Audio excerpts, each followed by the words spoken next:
Do mesmo jeito que Deus disse, haja luz, quando Cristo voltar, uma nova realidade vai se abrir.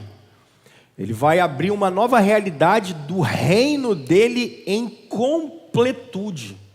Um reino de justiça, um reino em que o juízo dele vai ser implantado. Nós teremos um reino de justiça, um reino da manifestação do poder, em que Cristo governará todas as coisas pela eternidade afora. Então nós não podemos perder isso de vista.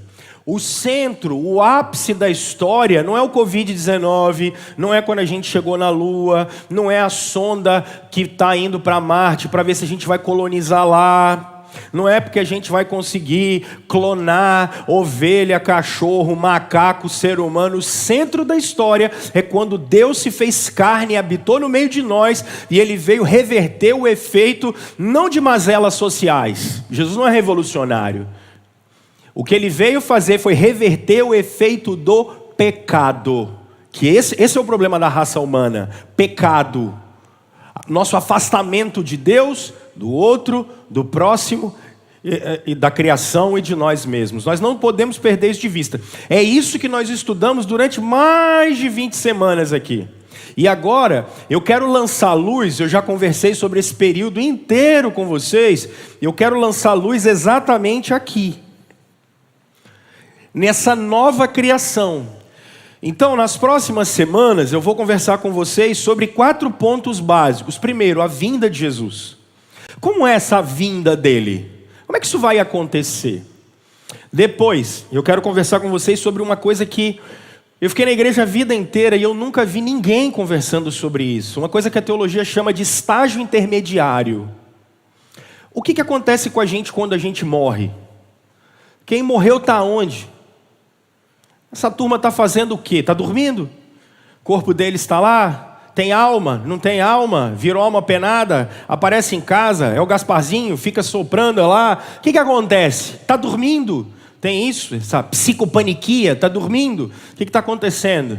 Então vou conversar com vocês também sobre o estágio intermediário. Depois vou conversar com vocês sobre uma coisa muito curiosa, que é o famigerado milênio de Apocalipse capítulo 20. Esse milênio dos versos 1, 2, 3, aí o 4 muda um pouquinho, verso 5.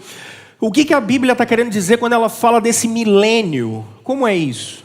E por fim eu quero conversar um pouquinho com vocês dentro da perspectiva especialmente do Isaías e de Apocalipse, do que é o novo céu e a nova terra.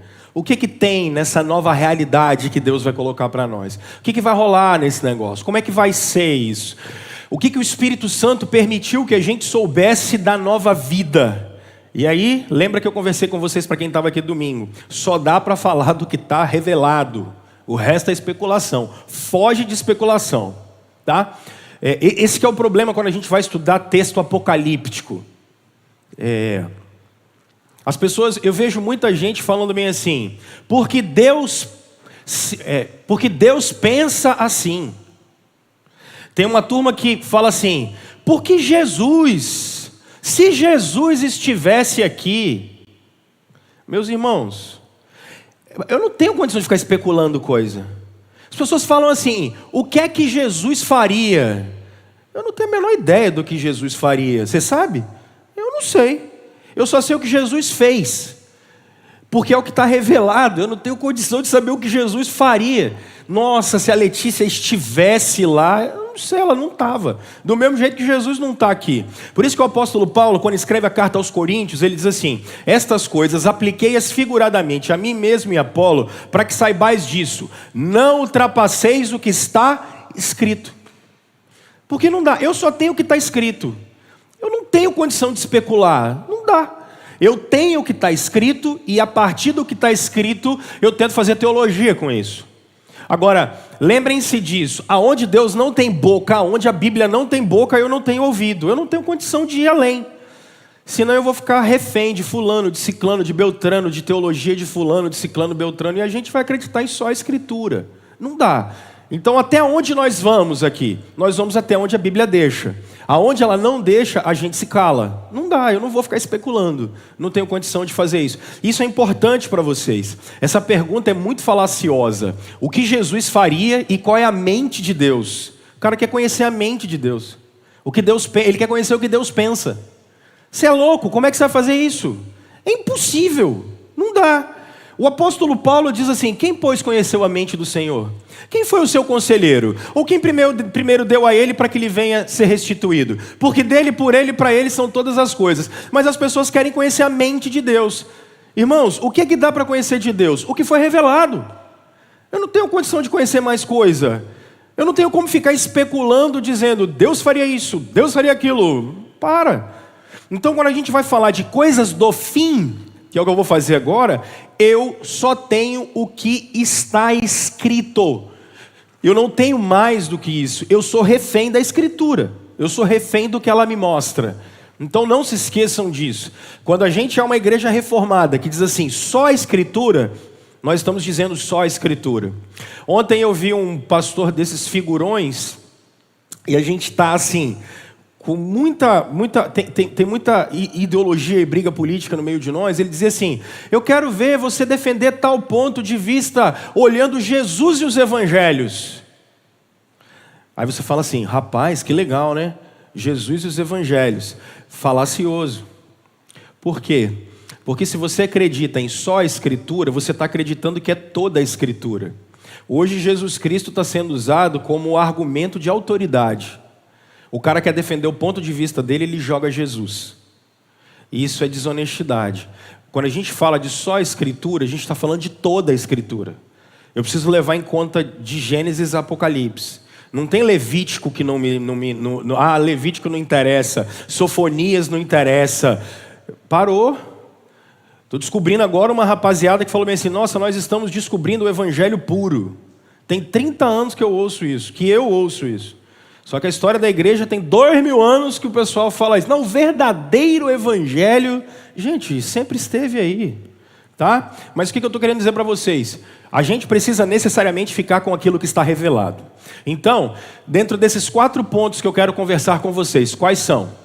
Segunda vinda de Jesus, estágio intermediário, milênio e novo céu e nova terra. Se eu não conseguir terminar, não vou conseguir terminar, eu vou para a semana que vem. Se eu não conseguir terminar a semana que vem, eu vou para outra semana. Eu deixei reservado aí de 3 a 4 semanas para conversar sobre isso. Então hoje é fato que eu não vou conseguir terminar. Se conseguir semana que vem, beleza. Se não, na outra. Se não é na outra, a gente tem mais uma. Acho que não vai precisar de 4, mas deixei reservado para isso. Porque eu sei que vai rolar bug na cabeça de vocês. Não tem problema. Estou aqui para isso. Só não pode não perguntar. Então, partiu, vamos para a segunda vinda de Jesus? Vamos tentar conversar um pouco sobre ela. Porque a grande questão é o seguinte. Nós precisamos responder algumas perguntas. Então, lançamos luz na criação, lançamos luz na queda, lançamos luz na redenção. Agora nós vamos lançar luz na nova criação. Ok? Então vamos lá, anotem se vocês quiserem, e essa aula está gravada, depois você pode revisar isso tudo, se você assim quiser. Então vamos lá, Bíblia na mão, e vamos analisar como nós vamos resolver esse problema aqui. Bom, Cristo precisa voltar. Cristo precisa voltar. Mas por que é que Cristo precisa voltar? Então, vamos trabalhar dentro da perspectiva que a gente tem falado. Vamos até Gênesis no capítulo 3, e a partir daí eu vou conversar com vocês sobre um argumento muito interessante. Cristo precisa voltar. Então hoje eu vou me deter nessa área em Cristo precisa e como ele volta, ok? Então vamos a Gênesis capítulo 3. Eu quero que vocês observem comigo o verso 15. O texto bíblico vai dizer assim, Gênesis capítulo 3 no verso 15.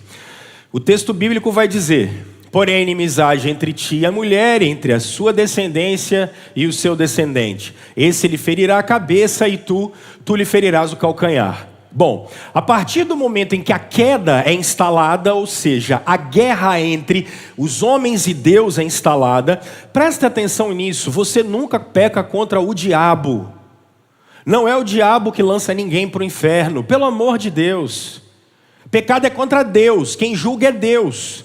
O primeiro cara que vai inaugurar o inferno de maneira final é o diabo. Porque tem cara que pega o texto bíblico e diz assim, Jesus fala, olha gente, não temam aqueles que podem matar a carne, temam antes aquele que pode lançar sua alma no inferno. Tem gente que morre de medo do diabo. Não. Jesus está falando de Deus, tem que temer a Deus. Ok? Pecado é contra Deus, ninguém peca contra o diabo. Não existe uma luta entre Deus e o diabo no sentido de que Deus ganha de Satanás aos 45 do segundo tempo com gol de mão. Para! O diabo é um cachorro na mão de Deus. Ele é literalmente um cachorrinho. Ele não tem condição de ir aonde Deus não permita que ele vá. O poder dele está limitado, especialmente na cruz. Quando eu for falar de milênio, eu vou falar do poder limitado de Satanás. O que é Satanás estar amarrado e o que é ele estar solto. Eu vou conversar isso com vocês. O que eu quero que vocês percebam? Existe dentro, depois da queda, e o que cai não é só o ser humano, o que cai é a criação. Observem o verso 18. De Gênesis no capítulo 3, observem o verso 18, o texto bíblico diz assim, verso 17, ele diz assim: visto que você deu ouvidos à mulher e comeu do fruto da árvore da qual eu lhe ordenara que não comesse, maldita é a terra por sua causa. O que é maldito? Maldito é a criação. O que é maldito? Maldito é a ordem criada. A partir de agora, maldita é toda a criação, ela está debaixo de uma maldição divina, toda a criação. É por isso que vocês percebem uma degradação da criação tão forte. É por isso que os efeitos do pecado estão em nós e em volta de nós, em tudo. Depravação total é exatamente isso. Significa que não há nada, nem em nós e nem na criação, que não tenha sido afetado pela queda. Queda é essa maldição de Deus. Ele disse que faria isso, ok? Só que quando ele diz que a terra é maldita, ele já disse que redimiria. Quando ele olha para Satanás e diz assim: da mulher nascerá um descendente que vai resolver o problema. Da mulher vai nascer alguém que vai resolver a situação de vocês e vai resolver a situação da criação. Perceba o que acontece quando nasce um menino da aliança, um menino judeu no Antigo Testamento. Observem Gênesis no capítulo 5, por favor, verso 28. Gênesis capítulo 5, a partir do verso 28. Aos 182 anos, Lameque gerou um filho. Qual é a expectativa de Lameque ao gerar o seu menino? Deu-lhe o nome de Noé e disse: ele nos aliviará do nosso trabalho e do sofrimento das nossas mãos, causados pela terra que o Senhor amaldiçoou. Quando o pai de Noé vê ele nascendo, o que ele fala? Nasceu descendente da mulher. Ufa, resolveu o problema. Resolveu o problema, gente? Que nada, não resolveu. Eles sempre estão com isso na mente. Quem é que vai resolver o nosso problema? Quem vai resolver a situação da criação? Essa semana eu atendi umas pessoas. Foi muito interessante. Todo mundo que entra na igreja eu tento visitar. Eu tento ir na casa de todos vocês que entram na igreja. Eu tento ir na casa de... Pelo menos uma vez eu tento ir na casa de vocês. E aí essa família é uma família muito próxima. E eles estacionam um carro num terreno próximo, né?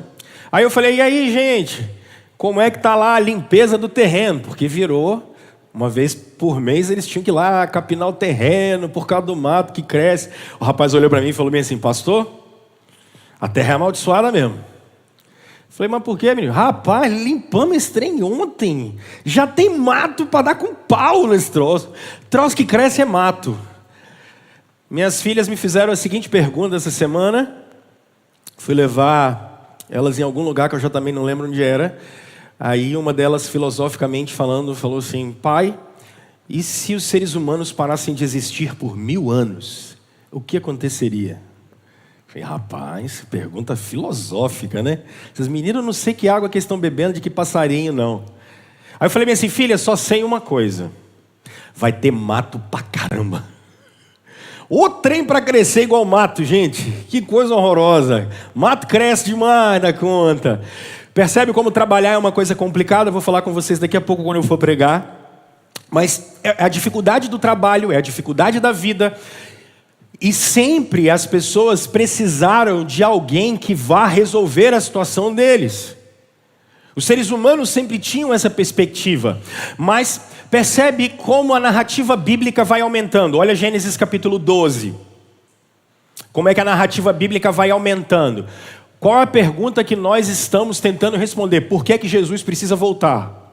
Por que Jesus precisa voltar? Nossa pergunta é essa, e depois eu vou responder como ele vai voltar. Se eu conseguir fazer isso aqui hoje, para mim está muito bom. Olha Gênesis capítulo 12, versículos 1, 2 e 3. Deus vai chamar o Abraão, por quê? Já expliquei isso para vocês. O que é que está acontecendo em Gênesis 10 e 11? Em Gênesis 10 nós temos 70 nações. Em Gênesis 11 nós temos Babel. Isso aqui não está em ordem cronológica. O escritor só está dizendo o que aconteceu pós-dilúvio e Babel. Nós temos a formação de 70 nações e eles resolvem fazer uma torre para não depender mais de Deus. Tudo bem? Quando nós chegamos em Gênesis no capítulo 12, verso 1, 2 e 3, especialmente os versos 2, o texto bíblico diz: farei de você um grande povo e o abençoarei. Tornarei famoso o seu nome e você será uma bênção. Abençoarei os que te abençoarem e amaldiçoarei os que te amaldiçoarem. Por meio de você, todos os povos da terra serão abençoados.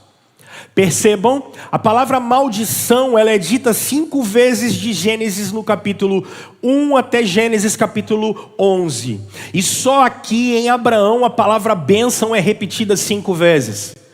O que os rabinos diziam? Em Abraão a descendência da mulher chegará. Em Abraão a maldição dos homens e da criação vai ser mudada. Então eles estão esperando o seguinte: espera aí, a gente já sabe que vai vir o descendente da mulher do Abraão. Ele vai resolver esse problema aqui. Então a gente já começa a filtrar o negócio. O Abraão vai resolver esse negócio.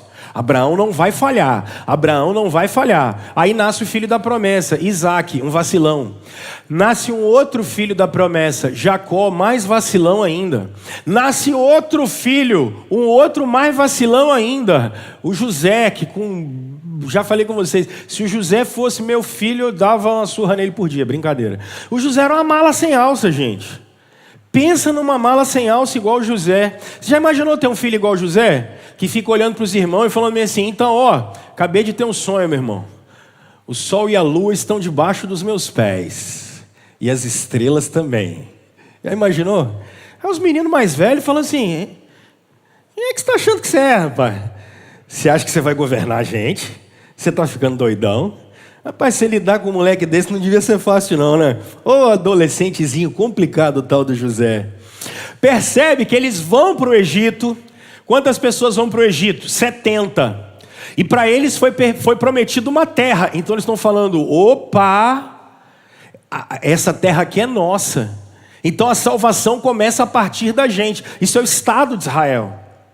Só que vocês vão se lembrar que em Israel, eles vão para o Egito, ficam lá 430 anos escravizados, aí Deus levanta o Moisés, aí eles falam: uhul, veio o Salvador, agora vamos voltar para a terra, porque tem que começar um reino. Aí eles voltam lá para a terra prometida, e o Josué pau neles com guerra e guerra e guerra. Josué morre e fala assim: turma, então tem muita guerra ainda para fazer, não conquistamos tudo, vocês, o que vocês vão fazer? Eu e a minha casa, nós vamos servir ao Senhor, e vocês vão fazer o quê? Aí eles dizem: nós serviremos ao Senhor. É uma gracinha. Aí começa o tempo dos juízes, é uma graça.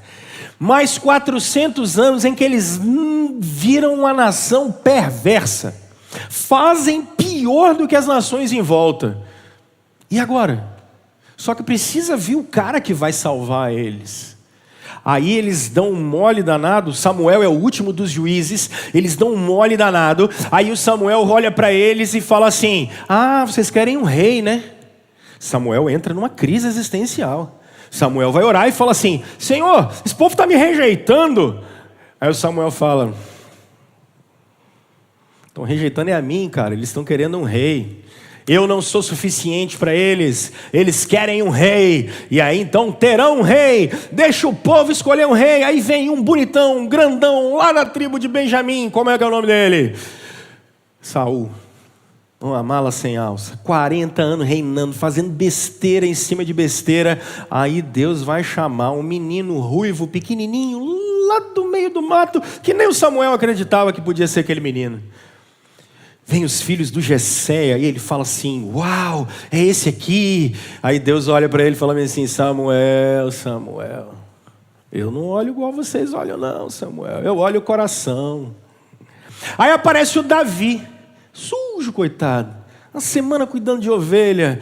Aí, o que Deus faz? É esse aí. Eu imagino Samuel falando assim, esse aí não pode ser esse. Não é esse, não pode ser, não é esse. Aí, bom, já que o senhor está mandando, partiu. Vamos lá.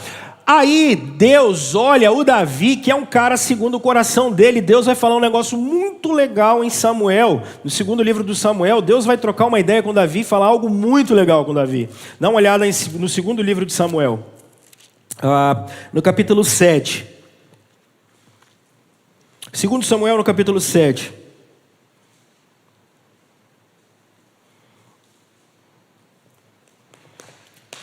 Segundo Samuel, capítulo 7. Então, deixa eu só escrever aqui, ó. Nós temos uma promessa de salvar a humanidade a partir do descendente da mulher.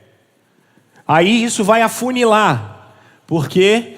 Porque agora a gente vai ter um povo. Esse povo tem uma terra. Só que esse povo está meio zoado, já passou um monte de tempo. Aí agora ele vai fazer o seguinte, ó. 7, desculpa. Olha o que ele vai falar. Ô, Rômulo. Agora sim. Olha o que ele vai falar no verso 16 para o Davi. Quando o Davi já está indo dessa para melhor. Quanto a você, sua dinastia e seu reino permanecerão para sempre diante de mim. O seu trono será estabelecido até quando? Para sempre. Opa! Então, peraí. Agora eu tenho um reino. E nesse reino, então eu já sei que vai vir o descendente da mulher, que vai nos dar uma terra e que vai estabelecer um reino. Ele é o descendente de Davi, começa a funilar. De acordo que Deus vai levando o processo de revelação, ele vai afunilando as promessas dele, mostrando qual é o objetivo dele na história. Então agora, o que a gente sabe? A gente sabe que o descendente da mulher, ele vai nascer de um povo, mas ele vai estabelecer um reino. Isso aqui é muito legal. A gente começa a melhorar a situação. O Davi vai reinar mais 40 anos. Ele fica 7 anos em Hebrom, e os outros 33 anos ele vai para Jerusalém. E ele morre. E quando ele morre, Deus falou o seguinte: se os seus descendentes, os reis, continuarem no meu caminho, fiquem tranquilos, eu vou ficar com vocês. Agora, se vocês não ficarem no meu caminho, vai dar ruim. E quem é o primeiro descendente do Davi que sobe ao trono e é um vacilão de carreira maior? Salomão. Gente, eu fico lá em casa com 3 mulheres, eu não dou conta. Eu imagino Salomão com 1000. Devia ser uma coisa horrorosa aquele negócio. E nada contra as meninas, mas é um trabalhão. E aí o que ele faz? Ele resolve fazer ídolo. Por exemplo, ele casa com a filha do faraó, e no meio de Jerusalém ele vai e faz uma casa para ela, faz os ídolos dela. O cara, moral da história, dividiu o reino em 2. Mas por que Judá continuou sendo o reino de Deus nesse sentido? Por causa da aliança com Davi. Então Judá continua, Israel vai ser escravizado pelos assírios, e Judá continua, e os reis vacilando. E Deus diz: eu vou mandar os profetas para falar com os reis, e os reis vacilando. Termina o negócio a tal ponto que Deus diz: gente, para mim, deu. Não aguento vocês mais não. Não aguento vocês mais não. Ixi, estou fora de vocês. Vocês dão trabalho demais. Mas ele tem que cumprir a promessa. E o que ele faz? Ele enfia os israelitas, na verdade os judeus, por 70 anos na Babilônia. E lá eles vão ficar. E vocês que se lasquem e fiquem para lá. 70 anos na Babilônia. Só que aí, quando a gente chega mais ou menos aí 560 antes de Cristo, Deus vai levantar um cara, o Ciro. Porque eles ficam no domínio da Babilônia. Deus levanta o Ciro. Segundo aquela visão de Daniel, que Daniel vê a estátua, o Ciro é logo o peito assim da estátua, porque a cabeça é Nabucodonosor, Daniel vai falar. E o Ciro vem e liberta eles. Mas quem voltou? Porque para o exílio teve uma galera que fugiu para o Egito e teve uma turma que foi para a Babilônia. Nem todo mundo vai voltar para Jerusalém.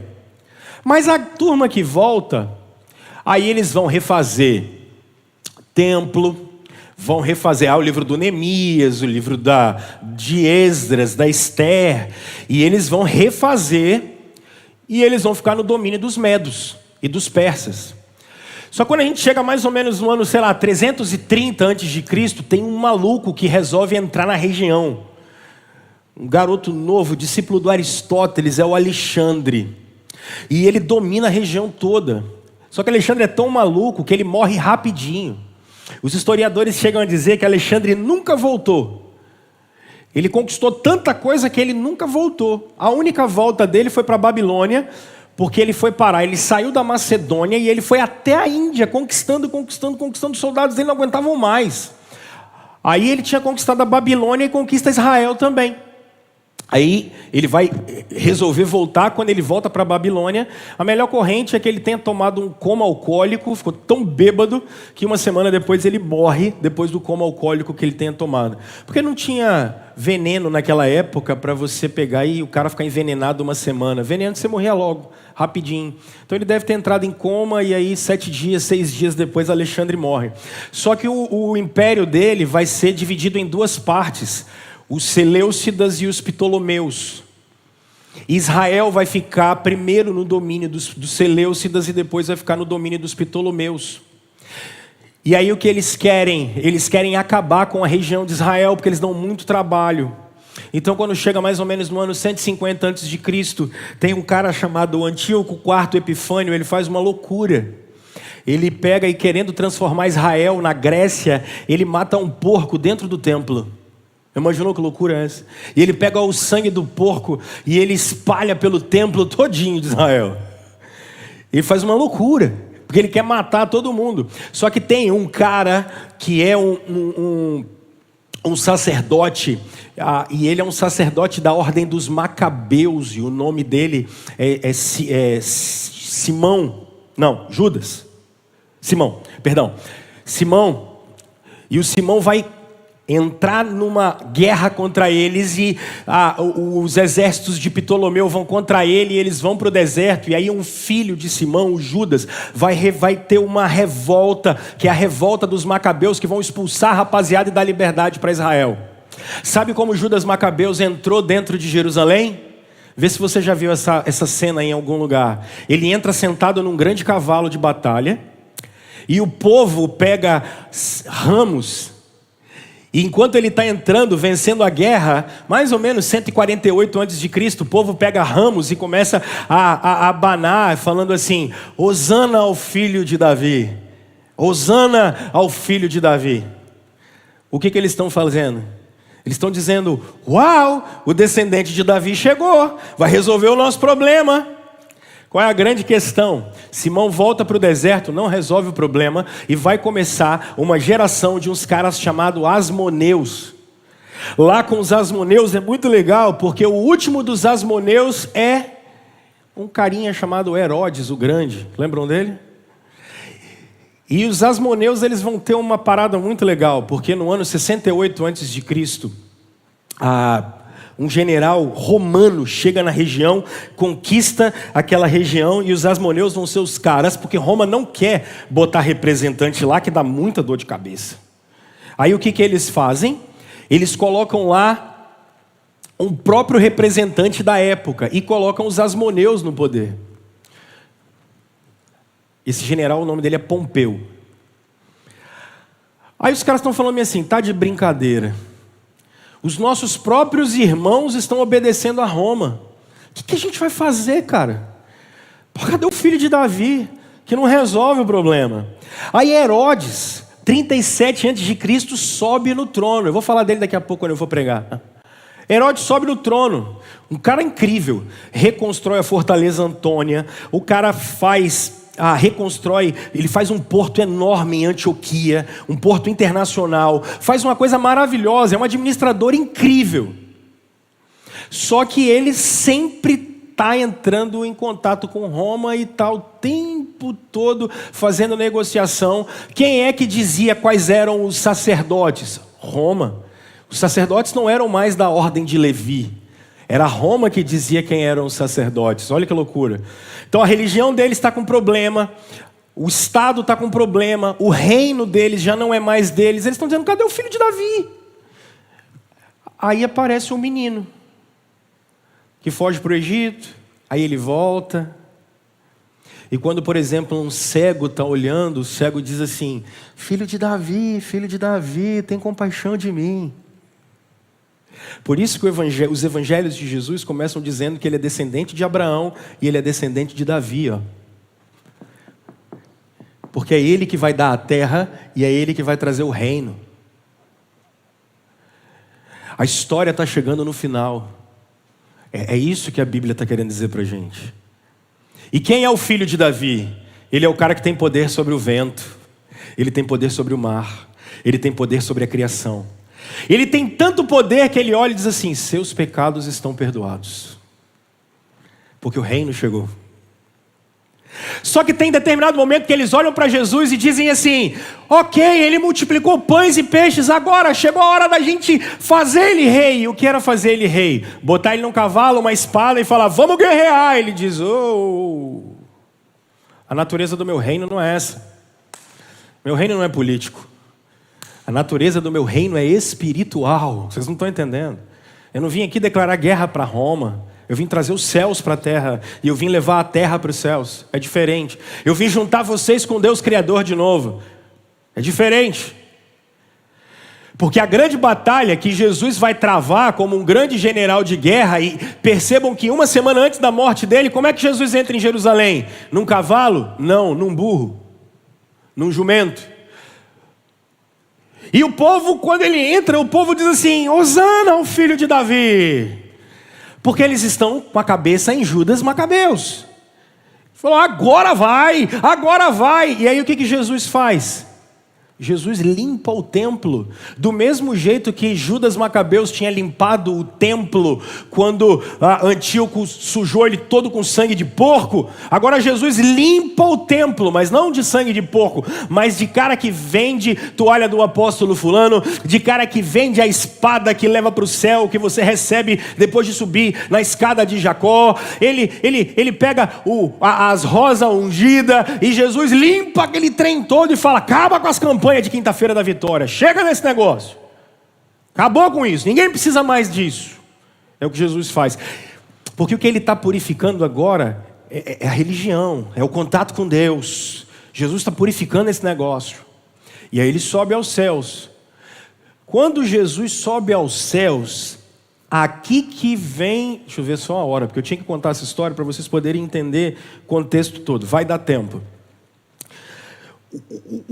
O esforço do Espírito Santo em mostrar isso que eu estou falando para vocês, esse período que eu falei é o período intertestamentário, entre o Antigo e o Novo Testamento. Esse período é o período em que Deus prepara para que, aqui que vem legal, Maria, aonde? Em Belém. Para trazer o quê? O reino de Deus. Qual é o último ato de Jesus? Atos capítulo 2. Percebam isso. Atos capítulo 2. Eu vou responder a primeira pergunta. Atos capítulo 2.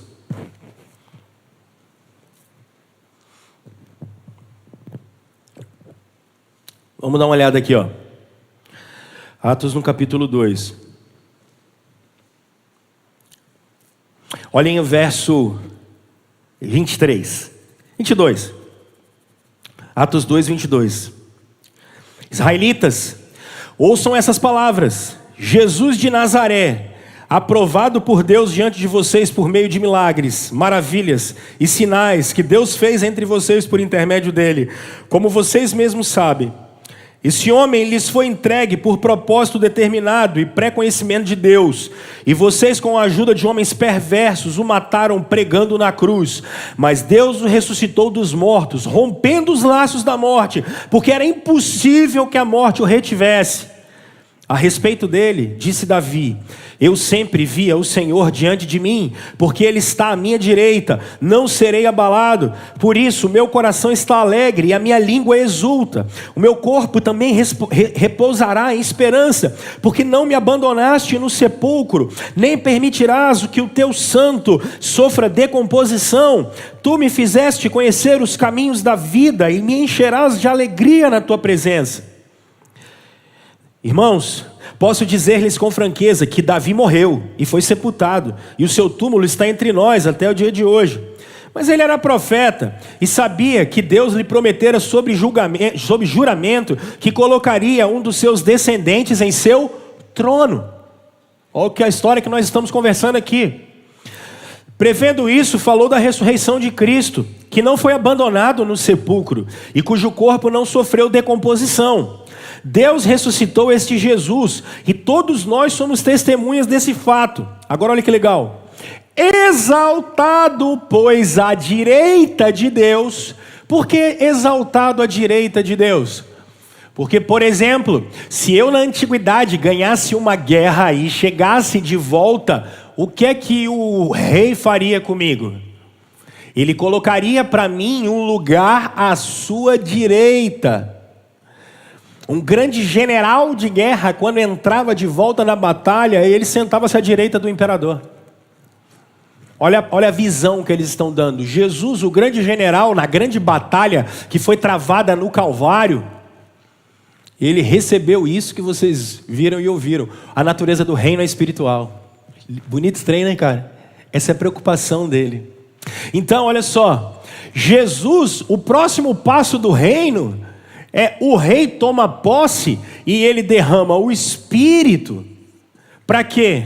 Para que o reino avance. Esse reino tem que avançar. Como? No poder do Espírito. Por isso que esses caras abandonam tudo. Porque eles entendem que a vida não é nada. Olha o discurso do apóstolo Paulo. Eu não tenho uma vida valorosa por si mesmo. Aí ele começa a falar. Eu, judeu de judeus, fariseu, quanto ao zelo da lei. Cara, eu tinha isso tudo. E para mim, o que é isso tudo? Nada. Por causa de quem? Por causa do rei. Jesus está reinando. E o seu reinado é espiritual. E esse reino avança a partir do momento em que homens e mulheres, olha aqui, ó, nascem de novo. Isso aqui que é converter. A partir do momento em que pessoas nascem de novo, elas têm uma nova natureza, porque a natureza foi perdida aqui na queda. A natureza de Deus foi perdida na queda. Jesus veio mudar isso. Ele veio reassumir o trono da criação. A criação que é de Deus, que foi tomada, Jesus veio reassumir. Só que como ele reassume? Jesus não solta nenhuma bomba. Jesus não faz nenhuma guerra. Jesus não pega uma espada, metralhadora, fuzil. Ele é um rei diferente. Jesus não faz tratados de guerra ou de paz. Jesus não inaugura nenhuma nova constituição. Não monta uma ONG. Nada disso. O que Jesus faz? Ele continua o avanço do seu governo a partir do poder do Espírito. E qual é o objetivo dele? Que pessoas tenham a natureza dele. E o que essas pessoas aguardam? Opa! A sua. Por que Jesus precisa voltar? Porque ele vai, de uma vez por todas, fisicamente assumir o trono do universo. Esse é o plano, é por isso que a Escritura está na sua mão. Por que Jesus tem que voltar então, Rômulo? Porque Jesus veio e virá restabelecer a ordem que foi perdida na criação. Irmãos, agora, sendo bem prático, vocês já viram que Jesus tem que voltar mesmo, né? Não vai dar para resolver os problemas do mundo. Nós não temos essa capacidade, irmãos. Não dá. Não dá. Aí você fala assim, tá, Rômulo, vamos lá. Irmãos, é impossível resolver os problemas do país. Só olhar o Brasil. Tem família aí que não consegue resolver os problemas dentro de casa. Jesus tem que voltar. Você fala assim, não, bom é país europeu. Não, o Japão é maravilhoso, vai funcionar tudo lá. As famílias são disfuncionais do mesmo jeito. As pessoas se matam, pulam da ponte do mesmo jeito. Tem violência do mesmo jeito. Tem jeito. Esses números não chegam para nós, são muito interessantes. Eu estava lendo um psiquiatra essa semana retrasada. Estava lendo um livro de um psiquiatra em inglês e ele estava demonstrando como é uma falácia essa história de que o estado de bem-estar social, que é como a Europa vive, como é que a qualidade de vida das pessoas é enorme. Ele disse, é uma falácia. Sabe por que é uma falácia? Porque as pessoas continuam morrendo, a desigualdade continua igual, as pessoas continuam sem ter o que comer. Porque a gente pode fazer bons arranjos, irmãos. Faremos, conseguiremos. Mas sabe quem vai resolver o problema? Cristo. Quando as pessoas vão estar bem resolvidas consigo mesmas. Quando você nunca mais vai olhar no espelho e falar assim, meu Deus, olha esse pneu, Jesus, não está bom. Nossa, olha, não tem entrada, cadê o cabelo? Aí, sabe quando é que você vai se aceitar? Quando você é mesmo? Quando Jesus voltar. Porque a imagem vai ser resgatada em você. A imagem vai ser completamente resgatada. Sabe quando é que a gente vai parar de ter inveja do outro, raiva do outro, ódio do outro, e vai olhar o outro de maneira preocupada? Eu vou falar isso depois pregando. Quando Cristo voltar, porque aí essa desgraça do pecado que continua dentro de nós, e que por mais que a gente brigue com essa praga, ele continua batendo na nossa porta, é um inferno. Desejo ruim, pensamento ruim, eita lasqueira, e maquina estranho o tempo todo. Sabe quando é que você vai resolver de uma vez por todas? Quando Jesus voltar.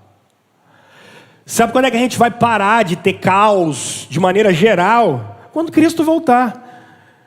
Percebe a necessidade de Jesus? Tem que ter, senão não vai resolver. Resolver não vai. Cristo é necessário para resgatar a ordem da criação. Por isso que eu tenho falado com vocês exaustivamente que Jesus Cristo, quando volta, Ele vai voltar não pela minha alma, Ele vai voltar para trazer o reino de Deus. Aí pensa, toda a criação. Nossa, pastor, o pôr do sol é bonito. Cara, vamos ver o que Jesus vai fazer quando Ele voltar. Nossa, mas a onda do mar é maravilhosa. Cara, imagina quando Jesus voltar. Aí eu já sei que tem uns espertinhos que falam assim, mas Apocalipse diz que lá não vai ter mar. Oh, meu Deus. Mar no Antigo Testamento é medo. O povo tem medo. O que o texto bíblico está querendo dizer ali é que na Nova Jerusalém não tem nada que te gere medo. Porque para os antigos, Baal brigava com Iã sobre as águas. Então eles tinham medo. Quando Deus abre as águas do Mar Vermelho, Ele está dizendo assim, não é Baal, não é Iã, não é Faraó, sou eu, Senhor dos céus e da terra. Quando Jesus anda sobre o mar da Galileia, Ele está dizendo, não é Baal, não é Iã, não é ninguém, é o Deus Criador que está andando sobre as águas. Ele é Senhor sobre tudo. Ele é o Deus que veio resgatar a ordem da criação. Então não tem mais nada contra Ele. Ele tem que voltar para resgatar e glorificar a obra de Deus. Percebe, irmãos? Então, o que que nós estamos aguardando? Nós estamos aguardando, se vocês olharem, por exemplo, os escritos do Paulo, de Romanos e Coríntios, Tessalônica também, vocês vão perceber que os judeus trabalhavam com duas coisas, a nova ordem e a ordem futura. Porque essa é a ordem que você vive, que eu vivo, ela é desconecta, ela é complicada, tem dor. Eu fiquei 60 dias com o joelho ruim, aí fiz fisioterapia, 30 sessões de fisioterapia, falei, agora eu estou bom. Aí fui lá, fui treinar com as minhas filhas, aí quando deu, no domingo de manhã eu vim dar aula ali embaixo, eu abaixei para pegar a Bíblia e não voltei. Travou a coluna. E, gente, quando eu voltei domingo passado, vocês não têm ideia de manhã como eu estava aqui. Eu voltei e parei. Aí falei com o pessoal na aula lá embaixo assim, não mexo. Que se eu fizesse assim, assim, ai meu Deus do céu, não ia. O que é isso? Começou a ficar mais velho. Depois dos 30 o pau quebra. Mas, cara, isso é feito do pecado. É feito do pecado. Tem jeito. Vou morrer. Eu vou morrer. Meu dia vai chegar. Seu dia vai chegar. E a gente precisa de Jesus voltar porque eu tenho que ter um corpo glorificado. O corpo que Cristo tem é o corpo que eu terei. Aquele lá não vai dar mais lombalgia, não vai ter mais. Vou poder fazer taekwondo com as minhas filhas sem doer nada, vai ser muito legal. Imagina taekwondo no novo céu e na nova terra. Imagina a Copa do Mundo do novo céu e da nova terra, Olimpíada. Cara, vai ser incrível. Vai ser maravilhoso. Vai ser muito especial. Eu vou falar isso com vocês depois. Imagina, jogar baralho e sinuca com Abraão, Isaac e Jacó. Vai ser muito legal, cara. Mas muito fantástico. Você imagina, cara, como é tirar gosto com Abraão, Isaac e Jacó, os caras contando como é que foi aquele negócio. Gente, vai ser muito interessante. E sim, vocês vão lembrar do que aconteceu aqui. Vou falar isso com vocês no estágio intermediário depois. Mas é porque a gente precisa entender que não é... A volta de Jesus, ela é... Eu vou falar isso agora. Mas é entendermos que Jesus veio resgatar tudo. Tudo, é um novo céu e uma nova terra, tudo resgatado, tudo restaurado, tudo, a criação inteira, mar, praia, Morro do Moreno, tudo, nações, elas vão ser todas resgatadas, todas, não vai ter nada que não seja resgatado, ok? Então prestem atenção nisso, o Senhor de vocês é Deus sobre tudo, Ele é Deus sobre negócios, Ele é Deus sobre economia, Ele é Deus de política, Ele é Deus de tudo. A espiritualidade, as pessoas têm que nascer de novo, é por isso que a gente prega Jesus, prega o Evangelho, a gente prega porque é através de arrependimento e fé em Jesus, a natureza de Adão morre e Cristo nasce em nós. E aí é por isso que Jesus diz, para que vocês vejam o reino, vocês têm que nascer de novo. E como é que esse Jesus volta? Então vamos lá, minha parte final é sobre isso, tá? Como Jesus volta? Já disse por quê, porque Ele tem que resgatar, ok? Agora, como Jesus volta? Vamos nós. Pouco tempo, não precisa de muito para isso não. Isso aqui é mais fácil. Deixa Ele mesmo dizer como Cristo vem. Vamos ao Evangelho de Mateus, que é mais fácil. A gente vai usar Marcos também. Mas vamos ao Evangelho de Mateus, capítulo 24. Capítulo 24. E aí eu vou escandalizar vocês agora. Mas tá bom, não tem problema. Desde que a teologia seja pregada como ela tem que ser pregada. Vamos lá, Mateus capítulo 24. Jesus saiu do templo. Enquanto caminhava, seus discípulos aproximaram-se dele para lhe mostrar as construções do templo. E aí eles dizem assim: vocês estão vendo tudo isso? Perguntou ele. Eu lhes garanto que não ficará aqui pedra sobre pedra, serão todas derrubadas. Tendo Jesus se assentado no Monte das Oliveiras, os discípulos dirigiram-se a ele. Em particular disseram: dize-nos quando acontecerão essas coisas e qual será o sinal da tua vinda e do fim dos tempos. O que está na cabeça desses caras? Eles não estão pensando na vinda daqui a sei lá quanto tempo. Rômulo, por que você está dizendo isso? Segura aqui e olha Atos para vocês verem o que está na cabeça desses caras. Olha Atos capítulo 1. Por isso que eu gastei 1 hora contando essa história toda para vocês. Depois você pode ver que está no YouTube, você pode rever. Olha Atos capítulo 1. Olha a pergunta desses pecadores. Verso 6. Atos 1, 6. Então os que estavam reunidos lhe perguntaram: Senhor, é nesse tempo que vais restaurar o reino de Israel? O que está na cabeça desses caras? É agora que você vai cumprir a promessa que foi feita para Abraão? Afinal de contas, você estava morto, ressurgiu. É agora que você vai sentar no trono de Davi? Aí o que Jesus responde? Não vos compete conhecer tempos ou épocas que o Pai reservou pela sua exclusiva autoridade. Jesus está dizendo assim: não é da conta de vocês. Mas recebereis poder ao descer sobre vós o Espírito Santo, e sereis minhas testemunhas em Jerusalém, Judéia, Samaria, até os confins da terra. O que está na cabeça desses caras em Mateus, quando eles perguntam assim: então, quando é que você vai limpar o templo? Quando é que você vai trazer o reino de Israel para nós? Os caras não estão entendendo nada. Aí Jesus vai começar a falar para eles, dá uma olhada aí. Aí ele vai falar aqui de muitas e muitas coisas, mas eu quero que... Vamos até o verso 26. Ele está dizendo assim: se alguém lhes disser, ele está lá no deserto, não saiam, ou ali está ele dentro de casa, não acreditem, porque assim como um relâmpago que sai do oriente e se mostra no ocidente, assim será a vinda do Filho do Homem. Onde houver um cadáver, aí se juntarão os abutres. Imediatamente após a tribulação daqueles dias, o sol escurecerá, a lua não dará a sua luz, as estrelas cairão do céu, os poderes celestes serão abalados. Então aparecerá do céu o sinal do Filho do Homem, e todas as nações da terra se lamentarão, e verão o Filho do Homem vindo nas nuvens do céu com poder e grande glória. Então vamos lá. Como é que Jesus vem? Amigos, primeiro, uma vez só.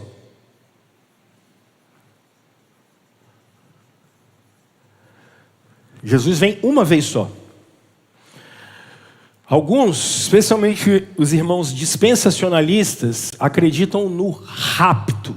Eu vou falar do rapto quando eu vou falar de milênio. O que eles acreditam? Tá. Deixa eu ir por ordem cronológica, então. Primeiro, os adventistas, eles acreditam no juízo suspenso de Deus. Então, Jesus já voltou, mas está no meio do caminho. Parou para fazer um pit stop no posto Ipiranga. Depois que ele abastecer, ele vem. Porque o que acontece? O George Miller, ele marcou a vinda de Jesus algumas vezes, e para variar, Jesus não veio. Então eles tiveram que resolver esse problema com o juízo suspenso de Cristo.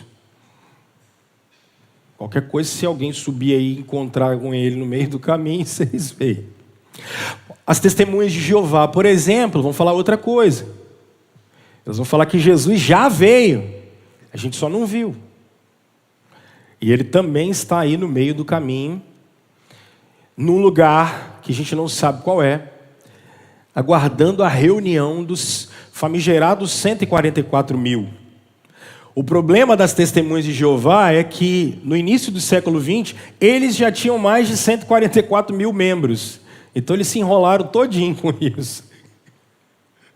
Porque se só os 144 mil vão ser salvos, Jesus já voltou, ficaram enrolados. É melhor não atendê-los. Fala assim: gente, um abraço, Deus te guarde, valeu. Aí, alguns irmãos dispensacionalistas, eles vão falar do rapto. E que rapto é esse? Pega Tessalonicenses. Tessalonicenses. Eu tenho que parar, né? Que hora agora? 10 já?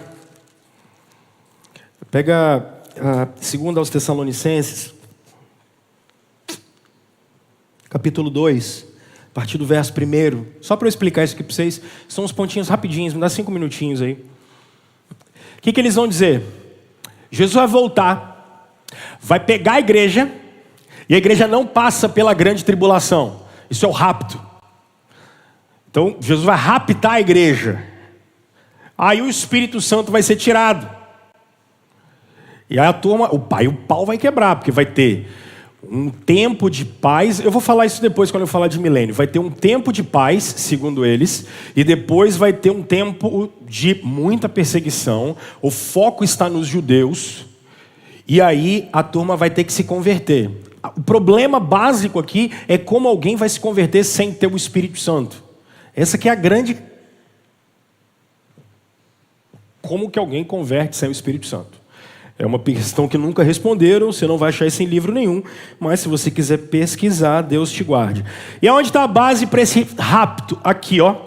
Irmãos, Quanto à vinda de nosso Senhor Jesus Cristo e a nossa reunião com Ele, rogamos a vocês que não se deixem abalar nem alarmar tão facilmente, quer por profecia, quer por palavras, quer por carta supostamente vinda de nós, como se o dia do Senhor já tivesse chegado, porque lá em Tessalônica eles diziam que Jesus já tinha voltado. Percebe que não tem heresia nova? Mas não tem nada novo. É incrível. É incrível. Não tem nada novo. É muito bacana, cara. Porque os seres humanos são criados, então a gente é limitado, a gente só vai repetindo o que os outros já fizeram, só que com uma cara nova. Então vai. Não deixem que ninguém os engane de modo algum. Antes daquele dia virá apostasia. Apostasia é abandono da fé. E então será revelado o homem do pecado, o filho da perdição, o anticristo. Este se opõe, se exalta acima de tudo que se chama Deus, ou é objeto de adoração, chegando até a sentar-se no santuário de Deus, proclamando que Ele mesmo é Deus. Não se lembram de que quando eu ainda estava com vocês, costumava às vezes falar essas coisas? E agora vocês sabem o que o está detendo, para que Ele seja revelado no seu devido tempo. A verdade é que o mistério da iniquidade já está em ação, restando apenas que seja afastado aquele que agora o detém. Grava isso aí. Então será revelado o perverso, a quem o Senhor Jesus matará com o sopro de sua boca e destruirá pela manifestação da sua vinda. A vinda desse perverso é segundo a ação de Satanás, com todo o poder, com sinais e com maravilhas enganadoras. Como é que a galera faz? Olha aqui, olha a exegese de para-choque de caminhão. Ah, então para o anticristo aparecer, quem segura ele tem que ser detido. Logo, quem segura o anticristo? O Espírito Santo. Então, olha a sacada. O texto não está dizendo isso não, mas é uma inferência. Então, tira-se o Espírito Santo, e aí o anticristo vem. Pergunta, aonde vocês leram isso aqui? É isso aqui, tá? Pode pesquisar. Aonde isso está escrito aqui? Cadê isso? Segunda coisa, aonde vocês estão lendo na Bíblia que cristãos não passam por tribulação? Vamos voltar ao Evangelho de Mateus rapidamente. Rapidamente. Capítulo 24, onde nós estávamos. Vamos lá, capítulo 24. Capítulo 24, vamos ver. Volte lá.